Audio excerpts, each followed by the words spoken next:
If your blood runs orange and blue, this is the pod for you. You're listening to Orange and Blue Bloods, hosted by EJ Stewart and Tommy Beer. Let's get to it, New York. Next season. So let's get to this game. That will be the final game, as Tommy mentioned before the All-Star break. The Knicks play their last game against the Atlanta Hawks in Atlanta on Wednesday. The Hawks came off a brutal loss to the Hornets, in which they've given up 144 points. Speaking of teams that didn't do much during the trade deadline outside of the move for Sadiq Bey, I just don't know what the Hawks are doing. I mean, they've been trying to trade Johnny Collins for it feels like 5 years, and they signed him this offseason and still were trying to trade him this trade deadline. He's still on the team. I just don't know what to make of the Hawks at this point, but they will be facing the Knicks on Wednesday. The Knicks, as Tommy mentioned, 2.5 games up on the Hawks for that 7th spot. It feels to me that this dynamic with these two teams, it feels like it's changed a little bit with Josh Hart. I'm not saying Josh Hart's obviously a star player or anything, but the Knicks have had so many challenges guarding the Hawks players, particularly when Mitchell Robinson has been out there. But it feels like now with Josh Hart and the multiple positions he can defend, the Hawks don't look as daunting a challenge for the Knicks as they did maybe a week ago. Do you agree? Yeah, I mean, listen, I think that, the Hawks, one of their great strengths, obviously outside of Young, was they're strong, they're bigs. DeAndre Hunter's a great, tremendous defender. Clint Capella obviously can control the paint. Ogongwu has played really well in spot minutes at times. And now they just added Sadiq Bey, another sharpshooting 4, where they're trying to work into the mix. As you mentioned, that the John Collins situation remains, it seems like he's the most popular name on the trade deadline, every trade deadline during the offseason, and yet he's still a Hawk. So we'll see how that turns out. As far as, matchups are concerned, Hart also helps, but I think that the greatest advantage the Knicks have, certainly in years gone past, is they make the Hawk guards, particularly Trey Young, work defensively. And that's the thing that, they weren't able to do when Elfrid Payton started the first 2 games in that Hawk series, inexplicably so.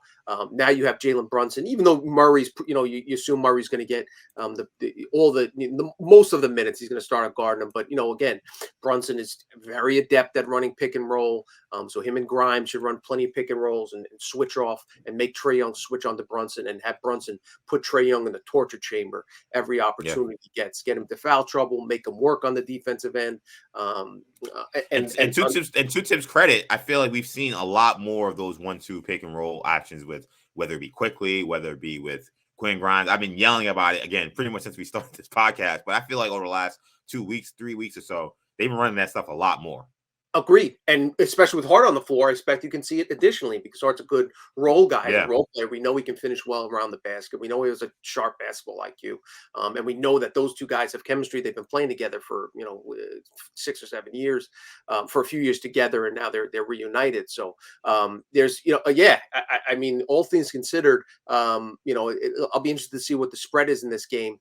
And it's in Atlanta, but, that's never a strong home court advantage.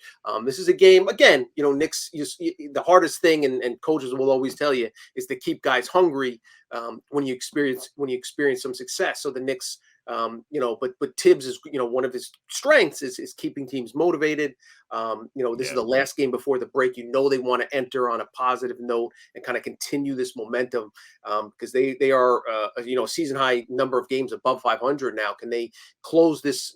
We talked about Knicks potentially, 4 games ago. Can they get to the All-Star break 2 and 3 weeks ago? Can the Knicks get to the All-Star break above 500? Now you want to get greedy, and now you want to put those wins in the win column and make them stand up. Because if you want to establish yourself as a playoff team and not a playing team, these are the games you want to take care of.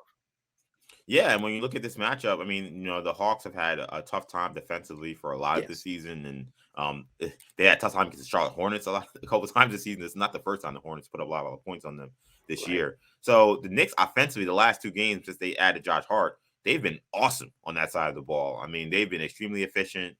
They've put up a big number of points, 124 in the last game, 120 plus against the Jazz. So I think that Knicks will be able to score against this team.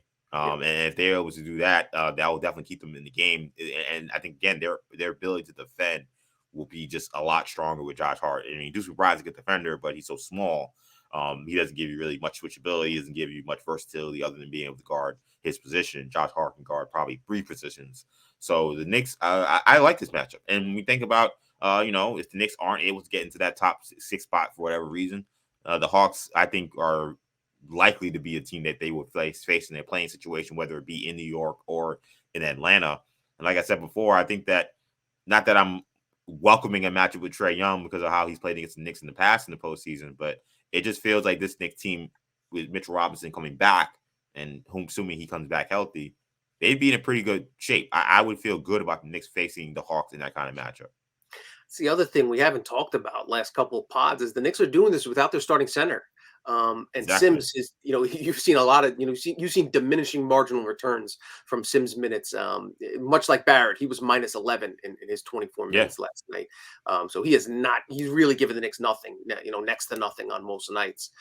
You replace that with a guy who was their best defensive player over the first half of the season.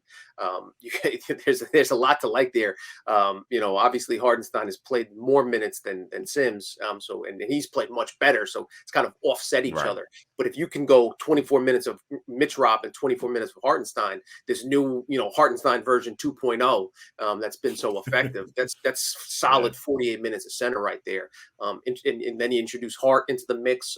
Hart, you closing a closing lineup with Hart and Mitch Rob, and either and or IQ and Grimes. Like, those are good defenders. You can put 3 or 4 very good defenders on the floor along with Brunson and Randall.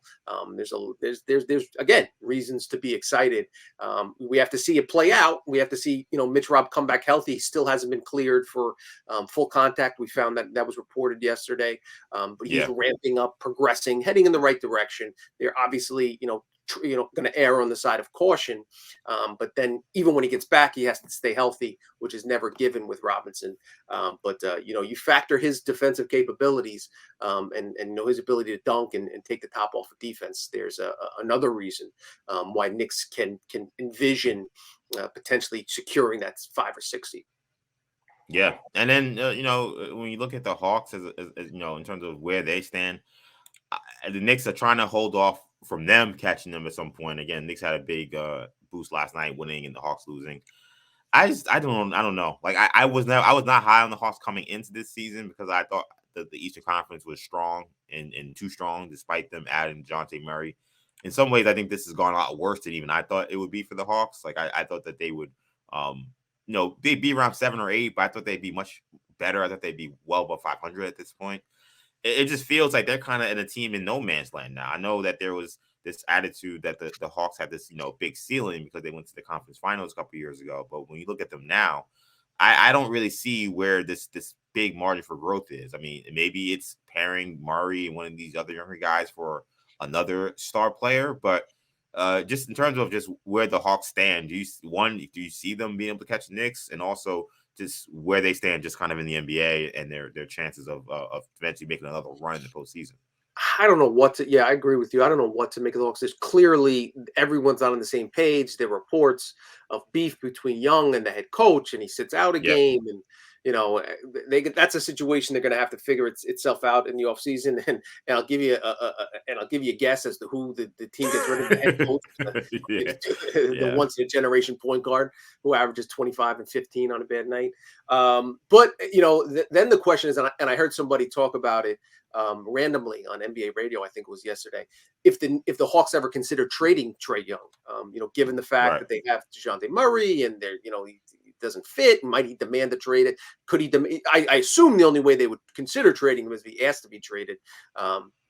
And then somebody mentioned Brooklyn as a potential landing spot. He has that kind of big city. You could see him as a big city guy. Yeah. He's a big ticket draw. The Nets have. I tell you what, if you want to get that Knicks and Nets rivalry back off, that would be the move to make if you were Brooklyn. Right. It just makes sense. I assume I could definitely see Brooklyn loving, and they should. They should do everything to get him. And then you pair him with Mikal Bridges and Claxton, defenders. But then the Nets, obviously. a lot of people say now the Nets have all this draft capital. They do have a bunch of picks. They obviously got from the Suns, unprotected picks, and all the second rounders from the Bucks. But remember, the Rockets control the Nets draft too, which really hurts their ability to make trades. But if there should ever be a case where Trey Young gets put on the block, there was that discussion to be had that the Brooklyn would be one of the places that would make sense just in terms of fit and big city and they would obviously pay him, and he seems like a guy that would want to play in New York, and obviously the rivalry with the Knicks would be a natural fit, and he would sell seats too, which is something that certainly matters to Brooklyn. Oh yeah, because that arena is gonna lose a lot of season subscribers. Season. But that's neither here nor there. Kind of big picture. I think this is going to be a big off season for the Hawks. They got to decide what to do with Collins. They got to decide what to do with the coaching staff. They got to decide, whether Steve Bay is a guy that they're going to commit to long term. Okongwu and Clint Capella. They kind of face a similar situation as the Knicks do with Obi Toppin to find him enough minutes. Because he'd be a starting 4 or 5 on a lot of teams. So we'll see how it goes. And just as far as Wednesday night, they're still trying to figure their pieces out as well as the Knicks. But again, they certainly don't seem to have the chemistry and the cohesion that the Knicks have shown of late. So, maybe the Knicks will have that going in their favor. But as far as the playoffs are concerned, I would prefer not to play Trey Young in a winner-take-all, 7-8 game, where your season's on the line. I think the Knicks would be favored. They rightfully so. They have the pieces to keep him in check. You can throw Hart at him. You can throw Grimes at him. You can throw IQ at him, and certainly make him work. But they have some other solid players that can scare you. But there are no easy outs once you get into the top 6 or 7 teams. And that's why it's so important from a Knicks perspective to try to secure one of those top 6 spots, so you're not in that life or death situation for a game or two at the end of the regular season. Exactly. Knicks Nets Wednesday 7:30 at the Highlight Factory over in Atlanta. Should be a good one. It always is a good one between the Knicks and Hawks. So looking forward to that.